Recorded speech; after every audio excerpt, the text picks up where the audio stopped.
All right, welcome to The Explainer. Today we are diving straight into the really intricate world of Arreqqana nobility.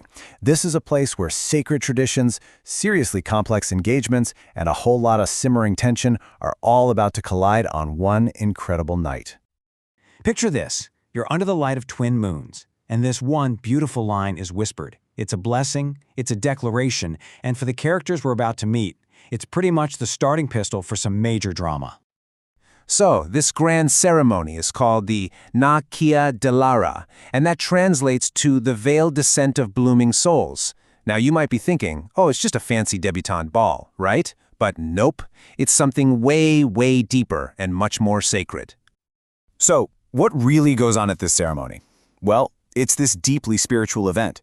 It's all about celebrating that exact moment when a young noble's inner self, their flame, finally aligns with their duties to the community. It is basically a sacred unveiling of who they truly are to the rest of the world. The ceremony itself is this beautiful, really structured ritual, and it happens in 4 key parts. You can see how it builds up, right? It starts with all this mystery. Everyone's masked and veiled. Then it moves to this public celebration of who they are during the waltz, and it all wraps up with a big community blessing. The whole thing is a journey from being hidden to being revealed. Okay, now let's get to the good stuff. Let's meet the key players at the very heart of our story. They are all part of the super influential Arreqqana clan, a family where lineage and love are just woven together incredibly tightly.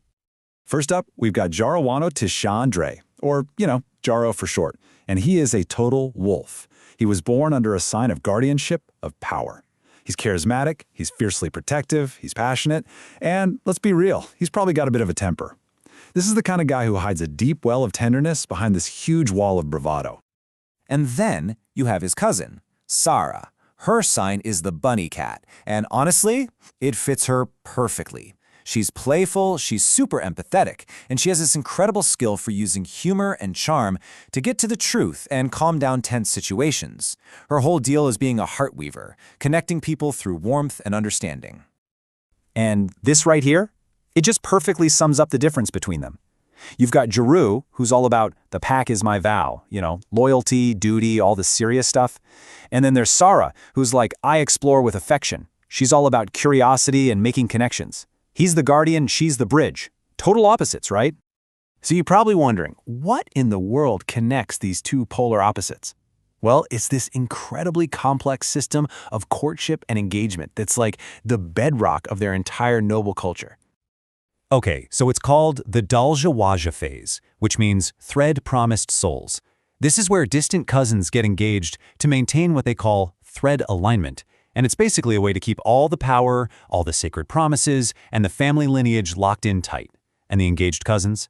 They get this cute little nickname, Cousins of Shared Flame. Okay, and this is where things get really wild. So get this, Jaro isn't just engaged to one person. He is thread promised to 5 different women. 5. And yeah, Sarah is one of them. Each fiancé represents a totally different kind of bond.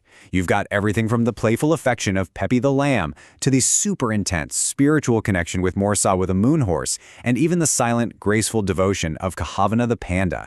Talk about a tangled web, right? So with all these complex relationships all tangled up, you just know there's going to be drama. It's inevitable.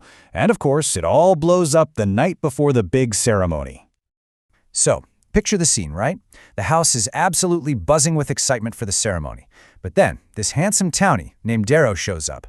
The local hotels are all booked, and he needs a place to crash. Uh-oh. The whole atmosphere just shifts.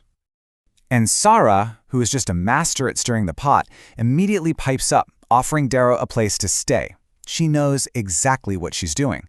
She knows this is going to drive Jaro absolutely crazy. And yep, she was right on the money. Jaro gets all tense and stiff, and she just calls him right out on it, in front of everybody. She basically takes his whole internal meltdown and puts it on display for everyone to see. And Jar's response? I'm not sulking. Yeah, right. Nobody is buying that for a second, especially not Sarah. She just doubles down and starts teasing him about his so-called emotional restraint. Ouch, that is a low blow. So here we are, All these different threads, the ancient traditions, the 5 fiancés, this simmering jealousy, it's all coming together and basically setting the stage for a seriously explosive night.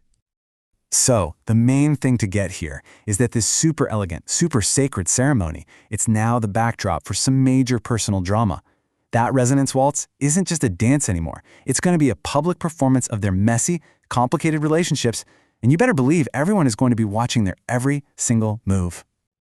So the veils are coming off, literally and, metaphorically. And that leaves us with the big question. When they finally step onto that dance floor, what's going to lead them? Will it be love? Will it be duty to their family? Or is it going to be that raw, powerful jealousy we just saw?